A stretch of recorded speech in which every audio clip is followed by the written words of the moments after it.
Oh, ba't nandito ka na? Wala ba kayong pasok? Anong sabi ng teacher mo? Ha? Wala daw po kaming pasok kasi po sabi ni ma'am basa daw po panty niya. Cutting classes experience. Justin Animation.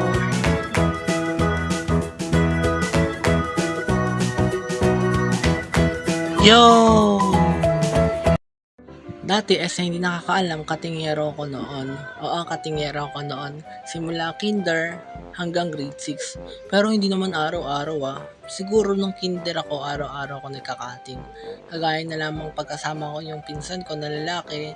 Dati kasi magkaklase kami noon.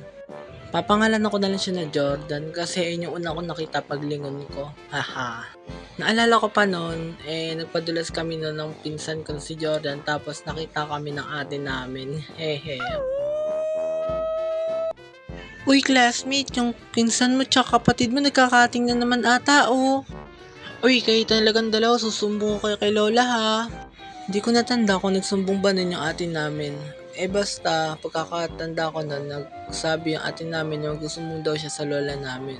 Pero hindi ko na masyadong tanda kasi matagal na rin yung kwentong to. Siguro mga kinder pa lamang ako niyan. Oo, kinder pa lang marunong na ako mag-cutting. Pagkatapos pumunta ko nun sa room nila kuya, yung kapatid ni Jordan, at tinawag ko siya. Pero, tinawag niya ako. Uy classmate, baka makita ni sir, lagot tayo. Hindi yan, huwag ka lang maingay. Para hindi makita ni sir.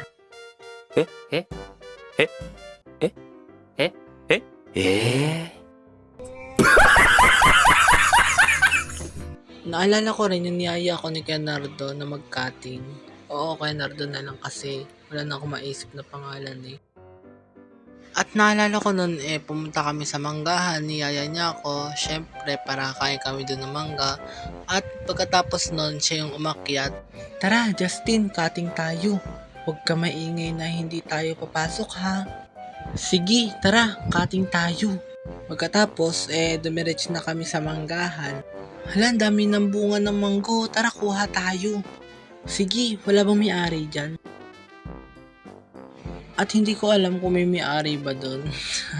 Basta kumuha lang kami. Mukha kasing masarap. Uy, masarap.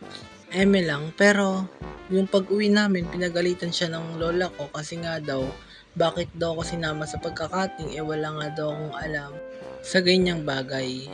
Lintik ka, bakit ko sinama sa ganyan-ganyang bagay yung pinsan mo? Kung gusto mo magkating, ikaw na lamang. At sa pagkakatanda ko, hindi niya na ako ulit niyaya sa pagkakating kasi natakot na siya mapagalitan ng lola namin. At naalala ko isang araw noong pumasok kami ng pinsan ko, hinatid pa kami ng tita namin, nag-cutting din kami noon. Okay class, hindi ba pumasok si Jordan tsaka si Justin? Ma'am, nakita ko po kanina sa labas ng gate si Justin tsaka si Jordan. Hindi ko na masyadong tanda kung ano yung pagkakasabi nun ni ma'am, basta ang pagkakatanda ko nun ay nagsumbong isa kong kaklase na nag-cutting kami. At naalala ko pa nung nagtatakal ng soup yung ate namin nanghingi kami, grabe ba? Partida, naguhugas pa yun Ate, pingi ako soup. Eto soup. At binigyan ako nun ng soup ng ate ko at ayun lang muna.